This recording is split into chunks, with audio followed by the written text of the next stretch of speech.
Amin. Silakan duduk Bapak Ibu, Saudara yang dikasihi Tuhan. Shalom. Selamat pagi. Tuhan Yesus baik kepada kita semua. Amin. Bapak Ibu Saudara kasih Tuhan. Ya, saya langsung saja menyampaikan firman Tuhan, Bapak Ibu, di mana bulan ini adalah bulan terakhir dari judul tema tahunan kita, hidup oleh iman dan mengalami penggenapan firman. Bulan depan tiap minggu adalah pengulangan dari tiap bulan yang ada, Bapak Ibu. Jadi nanti Bapak Ibu akan dengar bersama-sama mulai bulan depan, mulai dari Januari, Februari, sampai September akan saya ungkapkan per minggu satu-satu.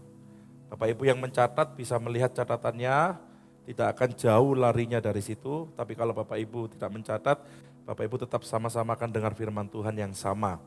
Nah, hari ini saya akan langsung saja masuk dalam ayat pembacaan firman Tuhan yang sudah kita baca tadi pagi.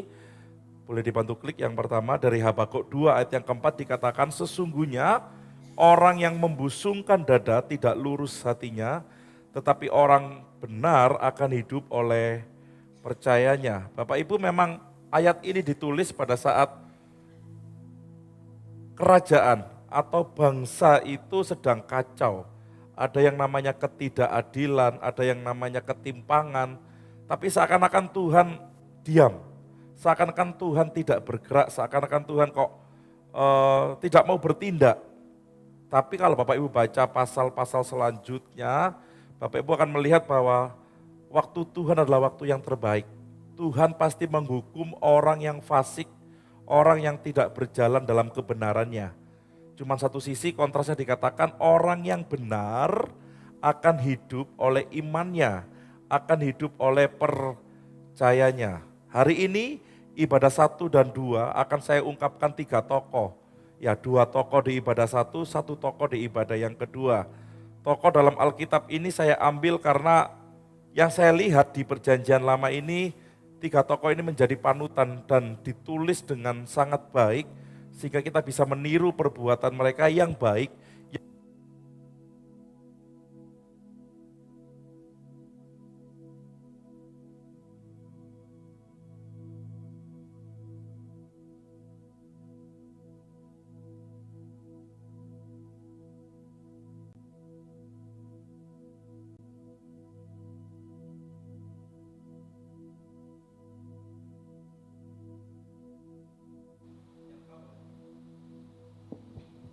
Oke, ini udah lama gak dipakai yang ini. Dari 3 tokoh ini, kita akan melihat sama-sama bagaimana firman Tuhan akan diungkapkan. Oke. Aman? Cek. Oke. Saya nggak cek kemarin baterainya. Tokoh yang pertama yang sering ditulis di Alkitab dan menjadi sampai detik ini menjadi salah satu tokoh yang dikagumi di Israel adalah Raja Daud. Bapak Ibu, kalau kita melihat Raja Daud ini dipilih Tuhan sejak remaja, bahkan sampai usia 30 dia ditabiskan menjadi raja. Usia berapa Bapak Ibu? 30. Daud ini bukan usia 50, bukan usia 70 seperti presiden kita yang baru dilantik, tapi dia usia 30. Tapi sepanjang sebelum dia menjadi raja, dia sudah menjadi orang yang berkenan di hadapan Tuhan. Yang pertama, saat dia menjadi seorang gembala kambing domba, dia memiliki yang namanya kerendahan hati. Sama-sama katakan kerendahan hati. Orang yang hidupnya benar di hadapan Tuhan, ciri yang pertama firman Tuhan hari ini adalah kerendahan hati. Dari 3 tokoh ini memiliki ciri yang sama. Yang pertama, mereka memiliki yang namanya kerendahan hati. Dia juga bertanggung jawab atas tugas yang diberikan kepadanya, dan Daud menjadi seorang yang suka memuji dan menyembah Tuhan sejak remaja. Bukan sejak dia diangkat menjadi raja, dia baru suka memuji, menyembah Tuhan, tapi sejak remaja, sebelum dia menjadi apa-apa, pada saat dia menjadi gembala kambing domba, di mana dia dibuang, tidak dilihat banyak orang, justru dia sudah memuji dan menyembah Tuhan. Dia memiliki kerendahan hati saat dia juga diurapi menjadi raja oleh Nabi Samuel. Saat itu Nabi Samuel mengurapi dia. Melihat kakak-kakaknya, Nabi Samuel berkata, ini luar biasa keluarganya Isai ini, anak-anaknya. Tapi Tuhan berkata, bukan itu. Ada satu lagi. Nah, dipanggillah Daud yang kecil, elok parasnya, dan dia luar biasa, kecil Bapak Ibu. Ya, pada saat dia dipanggil dan Tuhan berkata, urapi dia. Tapi tahu nggak Bapak Ibu, dia tetap menjalankan tugas sebagai seorang gembala dan tetap menjadi pemuji dan penyembah Tuhan. Ini orang yang konsisten. Ya, pada saat dia sudah diurapi menjadi raja oleh nabi yang besar, nabi yang terkenal, Nabi Samuel, dia tidak langsung membanggakan dirinya. Dia tidak tinggi hati, dia tidak bengkok hatinya, dia tidak berbelok-belok jalan hidupnya, tetapi Daud kembali ke tempat asalnya. Dia tetap menjaga, merawat kambing domba, dan satu sisi dia juga tetap menjadi pemuji dan penyembah Tuhan. Dan di sini juga Tuhan melihat step yang kedua, bahwa bukan karena rupa, bukan karena jabatan Daud diurapi, tapi karena Tuhan melihat hati. Ada banyak orang berubah hidupnya karena jabatan. Ada banyak orang berubah hidupnya karena keuangan. Pernah lihat gak Bapak Ibu orang seperti itu? Karena jabatannya naik, dia menjadi orang yang lebih tinggi kedudukannya di perusahaan atau di negara atau di instansi tertentu, hidupnya sudah mulai tidak karu-karuan. Dia sudah mulai sombong, dia sudah mulai tinggi hati, sudah mulai congkak, dan hidupnya mulai tidak lurus. Ada banyak manusia yang jatuh di situ karena harta dan tahta. Satunya karena bukan waria, kalau cowok wanita.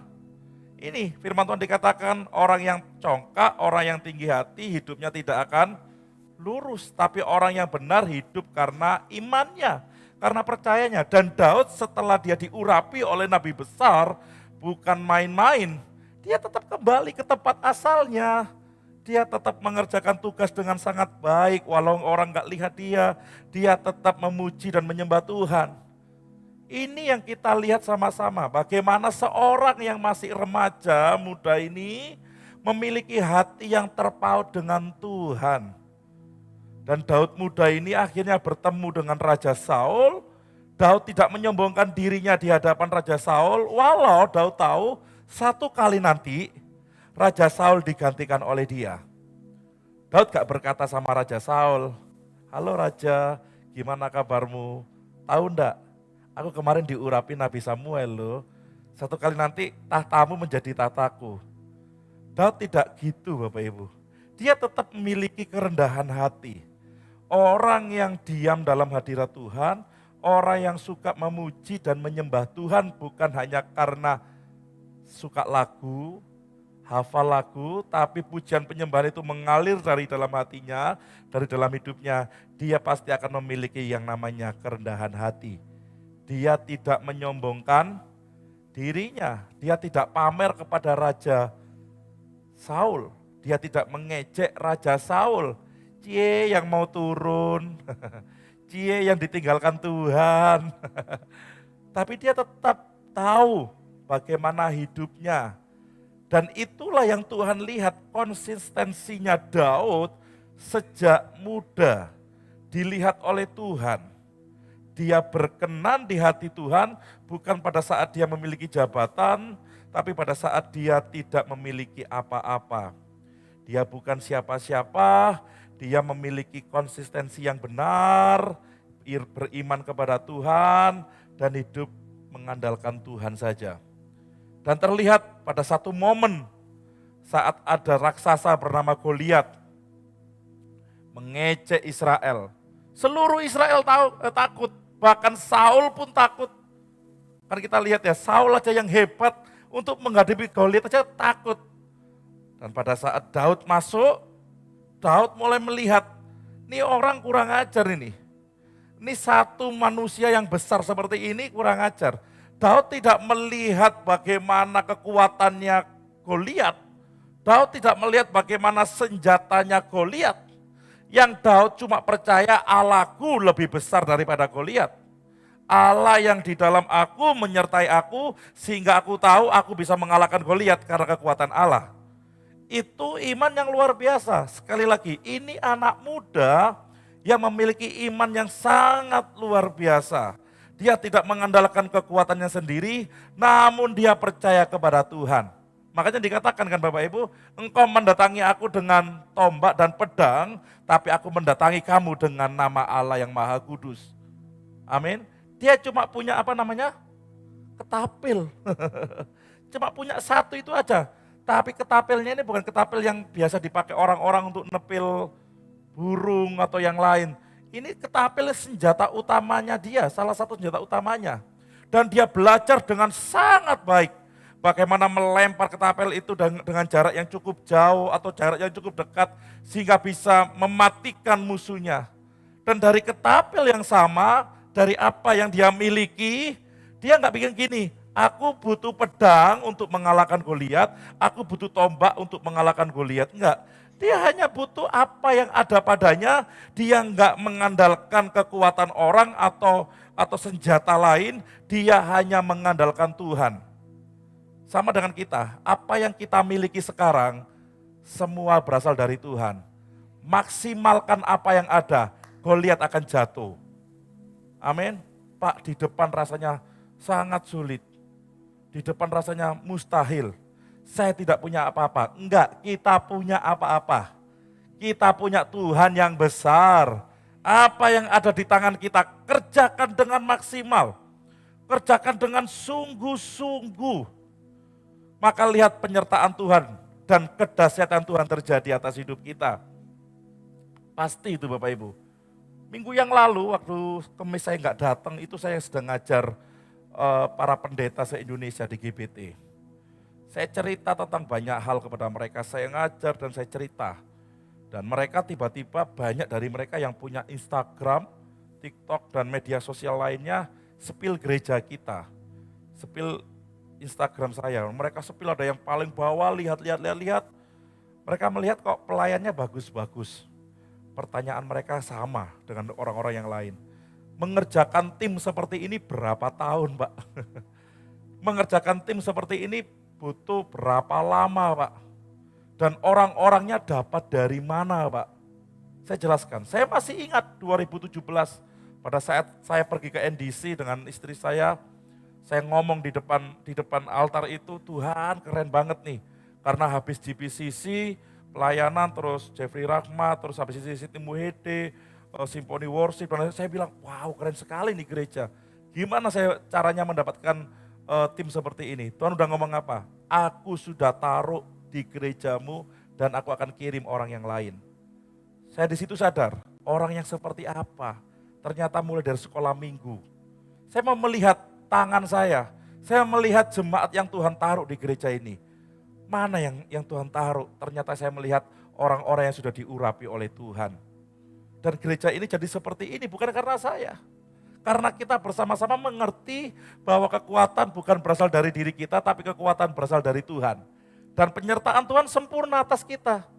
Alkitab menyatakan, Tuhan selalu memberikan roh hikmat, memberikan rohnya kepada orang-orang yang gak bisa apa-apa. Untuk bisa mengerjakan tabernakel, untuk bisa mengerjakan hal-hal yang lain yang belum pernah ada dikerjakan oleh manusia. Saat Alkitab itu berkata, aku akan memberikan rohku kepada orang ini, aku akan memberikan hikmatku kepada orang ini, maka orang yang dilimpahi dengan roh dan hikmat Tuhan bisa mengerjakan sesuatu yang sangat dahsyat untuk kemuliaan Tuhan. Itu pun dikerjakan oleh Daud. Dia tidak butuh pedang, dia tidak butuh tombak, dia tidak butuh jabatan, dia tidak butuh hal-hal yang lain. Dia hanya mengandalkan penyertaan Tuhan. Dan Bapak Ibu tahu sendiri, Goliat yang besar jatuh.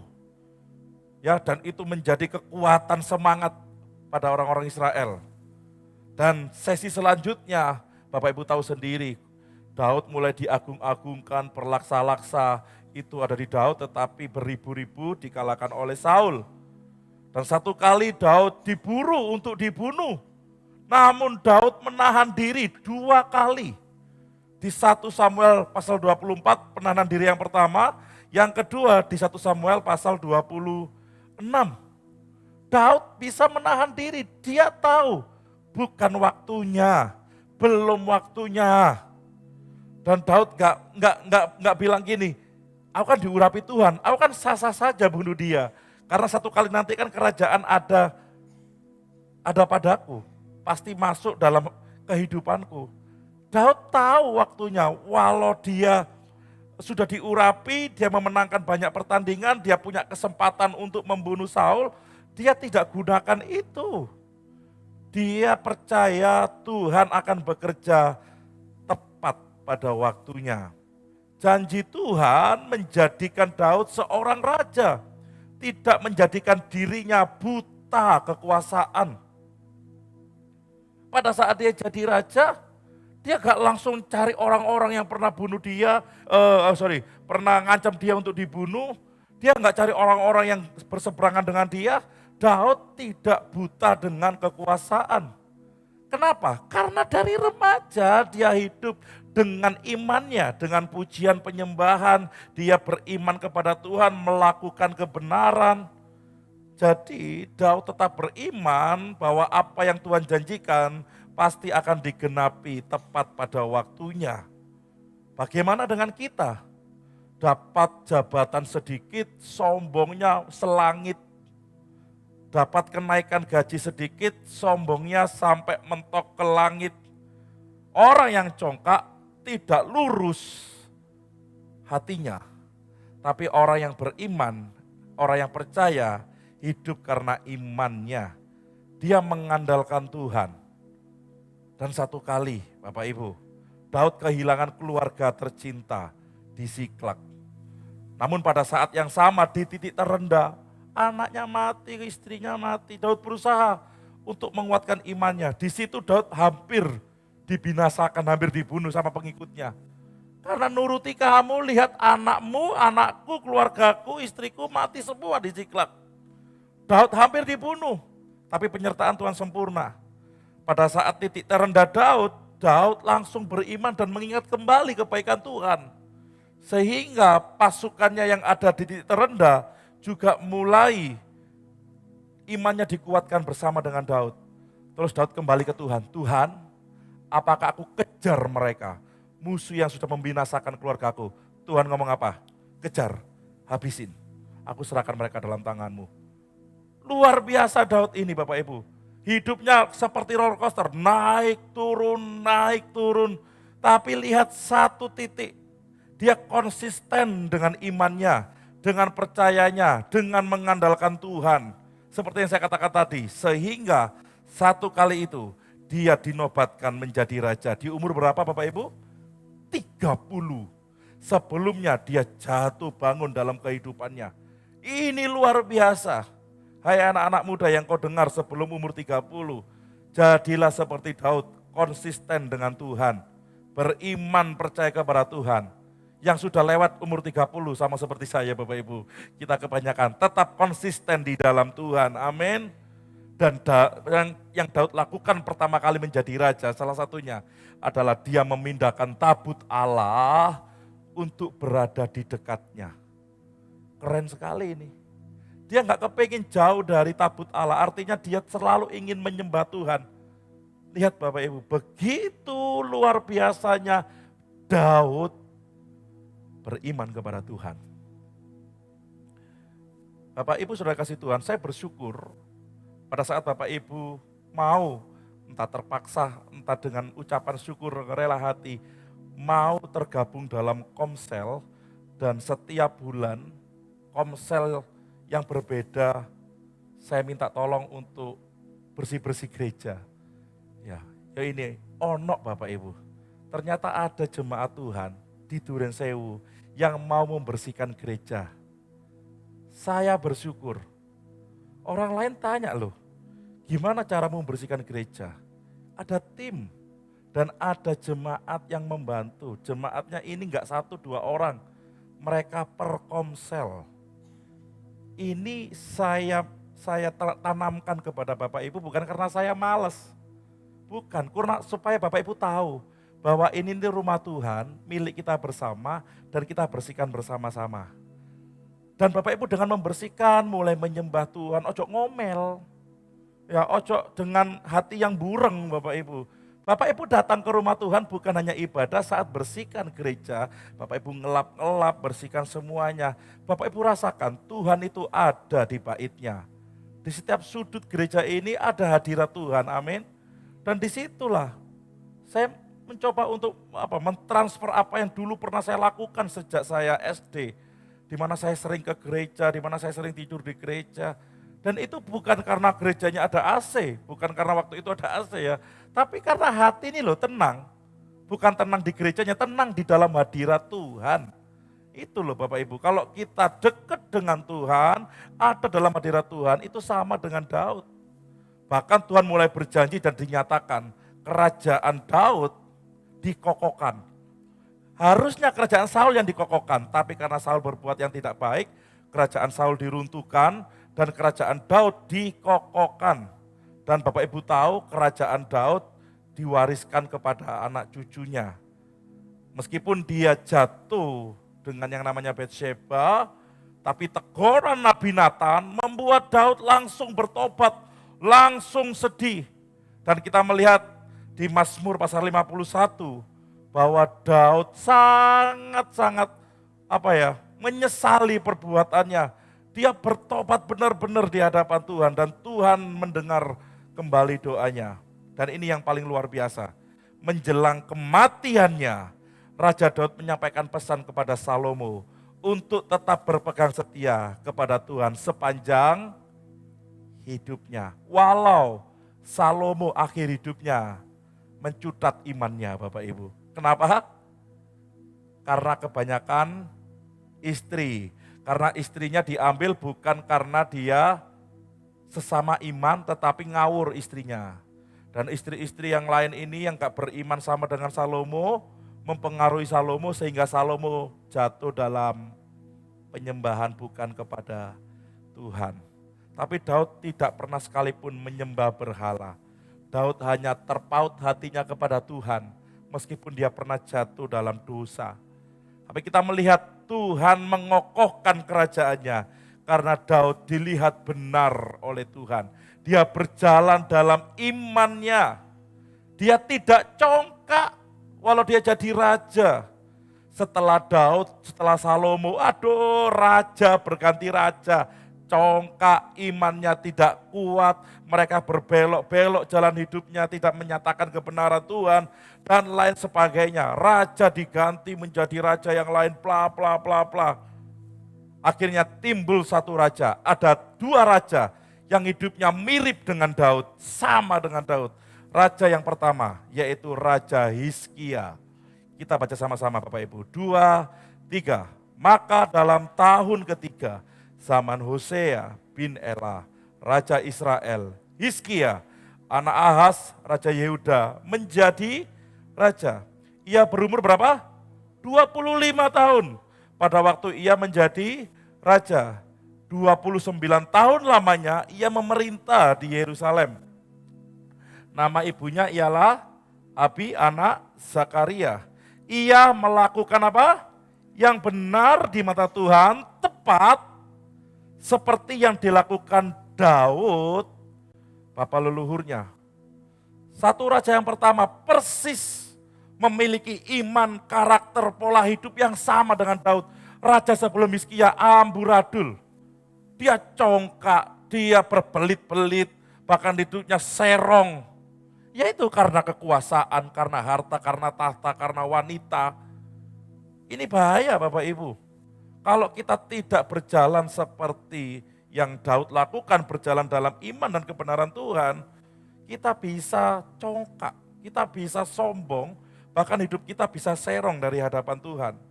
Namun ada satu raja yang masih muda, umurnya berapa? 25. Tadi Daud 30 tahun, makin ke sini makin muda. Makanya anak-anak muda, jangan engkau dianggap remeh.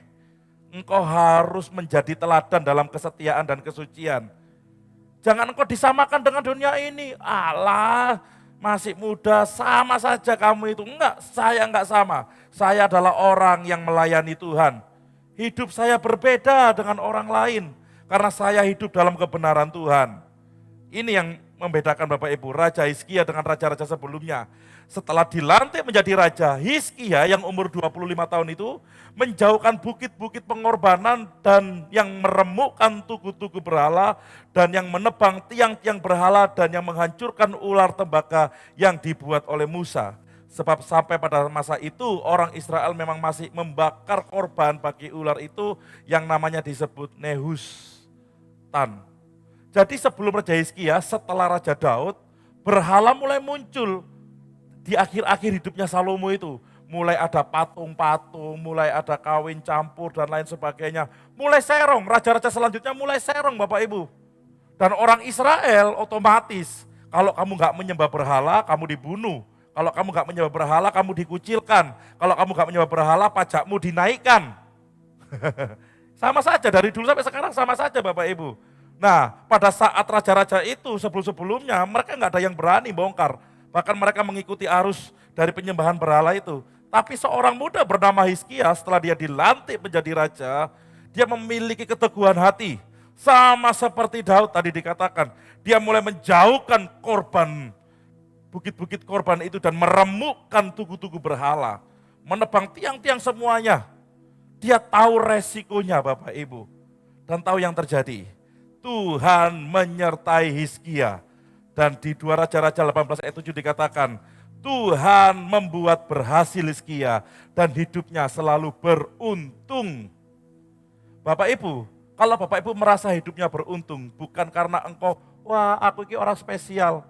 Bukan, keberuntungan manusia adalah kesengajaannya Allah. Wah oleh door prize beruntung. Oleh door prize beruntung. Selalu orang mengaitkan untung karena dapat door prize, karena dapat undian. Maksudnya adalah dia diluputkan dari bahaya, dia selalu berhasil, apapun yang dilakukan selalu berhasil. Itu yang Tuhan kerjakan kepada Hizkia. Kenapa? Karena Hizkia tidak mengikuti raja-raja sebelumnya.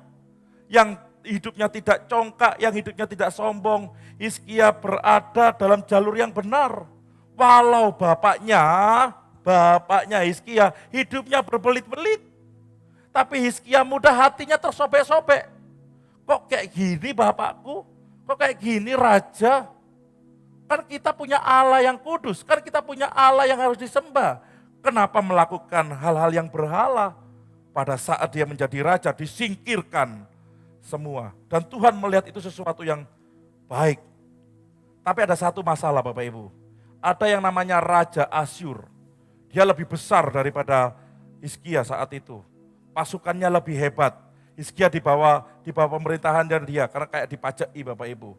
Satu kali Raja Asyur mengirim pasukannya supaya dikatakan, Hizkia kamu menyerah saja deh. Kalau kamu menyerah semua rakyatmu akan aman, semua rakyatmu gak ada yang mati. Kamu menyerah, kamu ambil bagian untuk penundukan diri, kamu kasih kami upeti dan lain sebagainya. Satu kali memang Hizkia melakukan hal yang sama. Dia kasih upeti. Tapi satu kali rancaman itu lebih dahsyat lagi datang kepada Hizkia. Utusan Raja Asyur datang Bapak Ibu. Dia ngasih yang namanya surat, pengancaman yang lebih dahsyat lagi. Dan tahu enggak, surat ini Hizkia bawa bukan disobek. Tapi Hizkia lari ke bait suci. Saat surat ini dibaca di bait suci, dia berdoa menangis di hadapan Tuhan. Ancaman ini bukan ancaman yang main-main. Untuk kali ini Raja Asyur gak main-main Tuhan. Tapi Hizkia tahu surat itu adalah surat yang benar-benar akan terjadi. Makanya dia lari kepada Tuhan untuk meminta pertolongan daripada Tuhan. Raja Asyur ini kalau nekan Hizkia langsung mati Bapak Ibu. Memerangi Hizkia langsung mati. Hizkia berdoa kepada Tuhan minta pertolongan. Apa yang terjadi? Malaikat Tuhan turun malam-malam. 185.000 orang di perkemahan Raja Asyur mati. Saat pagi hari Raja Asyur bangun, mereka melihat anak buahnya, panglimanya pada mati semua. Wow, bingung Raja Asyur, 185.000 orang tiba-tiba mati. Dan seperti yang dikatakan oleh firman Tuhan, Raja Asyur dan pasukannya yang sisa kembali balik pulang dengan menundukkan kepala. Dia malu. Dan dia mulai tahu bahwa Raja Hizkia disertai oleh Allah yang hidup. Kita bagaimana? Kita memiliki Allah yang hidup. Amin. Ada banyak tekanan yang menekan kita. Lari ke hadirat Tuhan. Datang ke Tuhan. Dia pasti menolong kita. Oh, Raja Hizkia termasyhur namanya. Bukan karena kehebatannya, tapi karena Tuhan menyertai dia. Luar biasa ini iman seorang anak muda yang sudah mulai tua, Bapak Ibu. Dan satu kali ada nabi bernama Yesaya berkata kepada Hizkia, kamu akan mati karena kamu sakit. Wah, tahu yang Hizkia lakukan? Dia memalingkan mukanya ke tembok. Dia nangis kepada Tuhan. Aku selama hidup tidak pernah neko-neko, bahasa Jawa saya Bapak Ibu. Aku selama hidup selalu turut akan Engkau Tuhan. Ampuni aku, pulihkan aku. Nabi Yesaya sudah turun ke pelataran, sampai di alun-alun kerajaan. Tuhan ngomong lagi sama Nabi Yesaya, yes, balik. Bilang sama Hizkia, dia enggak jadi mati, dia hidup 15 tahun lagi. Yesaya balik lagi, Raja bangkitlah. Tuhan baru ngomong, kamu enggak jadi mati, kamu akan hidup 15 tahun lagi.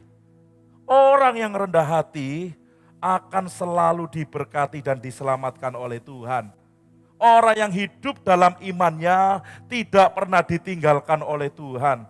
Walau masalah datang silih berganti, saat kita tetap berada dalam jalurnya Tuhan, maka Tuhan akan menyatakan kemuliaannya atas kita semua. Jangan congkak, jangan sombong. Karena kecongkakan dan kesombongan bisa membuat kita hidupnya berbelok-belok. Tidak benar. Ada banyak orang nggak benar Bapak Ibu. Dulu orang korupsi supaya dia kaya. Sekarang orang yang sudah kaya malah korupsi. Betul nggak kira-kira?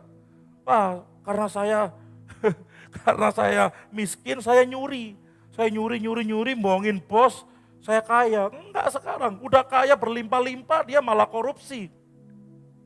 Hidupnya enggak benar, berbelok-belok. Dan lain sebagainya, walau beribadah, apaan itu? Itu cuman gimmick. Orang yang sudah tebal hatinya dengan dosa, dia enggak tahu malu Bapak Ibu. Dia akan terus melakukan yang namanya dosa dan perbuatan yang tidak benar. Bahaya kecongkakan, bahaya hati yang tinggi ini Bapak Ibu. Namun kita semua adalah orang yang percaya kepada Tuhan. Kita adalah orang yang dibenarkan karena pengorbanan Tuhan Yesus Kristus. Kita jangan menjadi congkak atau jangan menjadi sombong. Yang setuju katakan amin. Kita harus menjadi orang yang hidup dalam kebenaran Tuhan. Terus berjalan dengan iman kita. Sama seperti Daud, sama seperti Raja Hizkia. Walau tekanan terjadi, walau masalah bertubi-tubi, himpitan, tekanan yang dahsyat menghimpit mereka. Mereka tetap berjalan dalam kebenaran Tuhan. Dan lihat akhir hidup mereka, mereka selalu disertai oleh Tuhan. Perbuatan Tuhan itu dahsyat. Ini Alkitab ini berulang kali mencatat raja yang baru naik, jatuh, mati karena kesalahan dan dosa. Baru lagi naik jadi raja, jatuh lagi, mati karena kesalahan dan dosa. Terus berulang Israel seperti itu. Ganti raja, dan lain sebagainya. Dan baru dicatat di Raja Hizkia ini adalah raja dari sekian raja terdahulu yang mencontoh iman dan perbuatan Daud, di mana imannya kuat, dasarnya kuat dalam pujian dan penyembahan. Nah kita bagaimana? Walau kita bukan raja, walau kita bukan pemimpin, ingatlah akan Daud yang dia sebelum jadi apa-apa, dia sudah suka memuji dan menyembah Tuhan. Dia hidup dalam kebenaran Tuhan. Dan jangan pernah berpikir saat saya hidup dalam penyembahan, satu kali Tuhan pasti akan bawa saya naik. Belum tentu. Jangan engkau menyogok Tuhan dengan pujian dan penyembahanmu. Jangan engkau menyogok Tuhan dengan pelayananmu. Lakukan itu dengan ketulusan hatimu. Amin. Kalau engkau nggak tulus, aku mau memuji menyembah Tuhan, aku mau melayani Tuhan, supaya nanti aku naik gaji, supaya aku jadi manajer. Ini orang yang congkak, ini orang yang sombong. Kalau dia naik benar-benar, dia akan berbelok-belok hatinya dan hidupnya. Namun kalau dia dasari karena aku suka menyembah Tuhan, karena Tuhan baik kepadaku, aku mau memuji Tuhan, karena Tuhan layak dipuji, dengan hati yang benar, dengan konsistensi yang benar, maka kemanapun kau dibawa, entah naik, entah turun, engkau tetap menyembah Tuhan. Engkau tetap hidup dalam iman dan kebenaran Tuhan. Saya katakan di awal tadi, banyak orang berubah karena jabatan. Banyak orang berubah karena harta. Banyak orang berubah juga karena wanita, kalau yang laki-laki. Tapi hiduplah seperti Daud, yang hidup berkenan kepada Tuhan. Jabatannya naik, dia tetap. Dalam keadaan yang turun pun dia tetap. Dia nggak mempunyai apa-apa, dia punya 3 ekor 4 domba saja, dia tetap hatinya. Bahkan sampai dia bergelimpangan harta emasnya banyak, dia tetap hatinya. Konsisten di hadapan Tuhan. Dimulai sejak remaja. Bagaimana dengan kita? Pernahkah kita menyogok Tuhan? Dengan kita berkata, saya mau rajin beribadah, saya mau rajin berdoa, saya mau rajin pelayanan supaya saya diberkati. Salah ini. Kenapa salah? Engkau akan gak konsisten nanti. Engkau akan berbelok-belok hati dan hidupnya. Karena dasarnya sudah gak benar. Makanya kita melatih diri kita setiap hari, kita melatih pendengaran kita melatih pikiran, penglihatan, ucapan kita, perasaan kita, untuk terus konsisten di hadapan Tuhan. Masalah kita naik gaji, naik jabatan, itu urusannya Tuhan. Ya, kalau Bapak Ibu punya hati yang tidak baik, berbahaya sekali. Walau engkau doa sampai ngeden-ngeden Bapak Ibu, puasa sampai ngeden-ngeden, tidak akan bisa. Teladan Daud adalah teladan kerendahan hati, setia hanya kepada Tuhan, berani menghadapi musuh dengan iman, dan hidup dalam doa dan penyembahan. Amin. Ini teladannya Daud, rendah hati dulu dia. Orang yang sombong gak akan pernah dapat hal yang baik ke depan. Alkitab sudah menyatakan orang yang sombong itu musuhnya Tuhan. Kesombongan adalah awal daripada kejatuhan. Apa yang kau banggakan? Jabatan, keuangan sekarang. Gak bisa, satu kali akan jatuh itu. Hiduplah seperti Daud. Dia konsisten loh di hadapan Tuhan, imannya loh. Naik turun kayak roller coaster. Dia tetap konsisten di hadapan Tuhan. Doanya konsisten. Kalau zaman sekarang, baca firmannya konsisten. Yang setuju katakan amin. Teladan Hizkia, imannya, dia tetap memiliki kerendahan hati. Mengandalkan Tuhan di tengah krisis, di mana dia ditekan oleh Raja Asyur. Bahkan berdoa dalam kesesakan. Dan dia tetap setia dengan ibadah yang sejati. Sama, tidak jauh beda. Raja Daud dengan Raja Hizkia. Bagaimana dengan kita? Kita pertanyakan diri kita. Rumah bagus sedikit, mobil bagus sedikit, handphone bagus sedikit, jabatan bagus sedikit, keuangan naik sedikit. Apa yang kita lakukan? Pikiran kita, perkataan kita, itu pun sama dengan saya.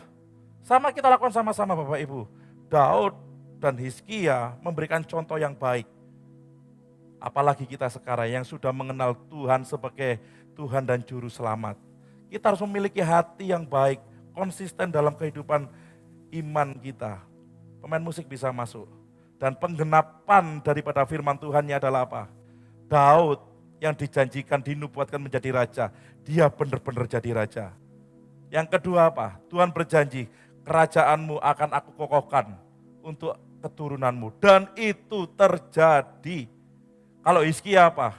Yerusalem yang dia pimpin, disertai bahkan dilindungi oleh Tuhan.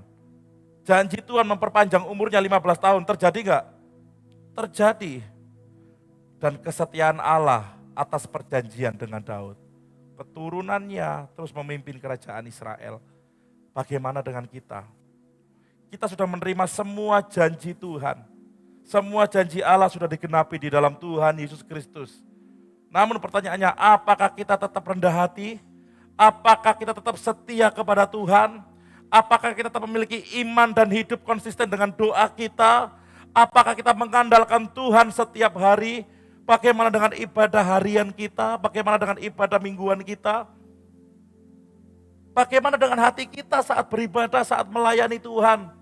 Ada keinginan terselip apa yang selama ini engkau sembunyikan? Yang mungkin engkau berkata Tuhan tidak tahu, padahal Tuhan tahu. Ada banyak orang yang menyembunyikan motivasi aslinya. Dia hanya berkata, aku melayani Tuhan sepenuh hati, aku mau mengabdikan diri kepada Tuhan. Tapi ada satu motivasi yang terselubung, yang orang lain gak tahu, tapi yang Tuhan tahu.